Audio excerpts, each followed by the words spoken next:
The only explanation to Raila Odinga's fury when he arrived from South Africa yesterday is the rejection of his request for a conversation with the president at Eliud Owalo's homecoming party.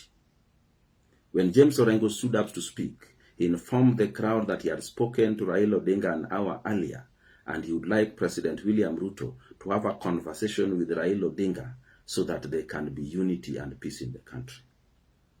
I want to warn you that Raila Odinga's desperation to have a handshake with President William Ruto is not for any good intentions. It is not for development in Kenya, neither is it for unity. Raila Odinga's trick is to get into government and ensure he locks out his Luland political opponents outside the government. This is a trick that he has used since 1997. Raila Odinga has never wanted to be the president of the Republic of Kenya or Kenya's supreme leader. Raila Odinga uses his purported quest for the presidency to keep the Luo hoping and united behind him for exploitation by his family. The only way to deal with Raila Odinga is to ensure that he is kept fighting for his political survival in Luoland. Anyone outside Luoland trying to attack Raila Odinga is seen by the Luo as an attack on the Luo, as an attack of one of their own.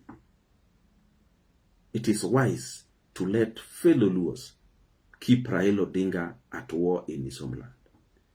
It is wise for the Luos to be the ones to tell him the bare truth of how he has run roughshod over the community for many years. Raila Odinga has always crushed any rebellion in Luoland with violence. All one needs is to accept in violence and deal with it as such. It is time the Luos were freed from this political bondage in which they believe they are heading to some mythical Canaan which they never get to. Raila Odinga is never accountable to the Luo. There is not even a nursery school in Luoland in Raila Odinga's name. He never talks development. He never talks growth. He never talks education or health. He talks politics to keep the Luo united in poverty and desperation, so that he has enough army to fill Kamkunji whenever he calls a rally. He thinks large crowds is a political achievement. The political achievement is getting the presidency and getting sworn in, which he has failed for 30 years.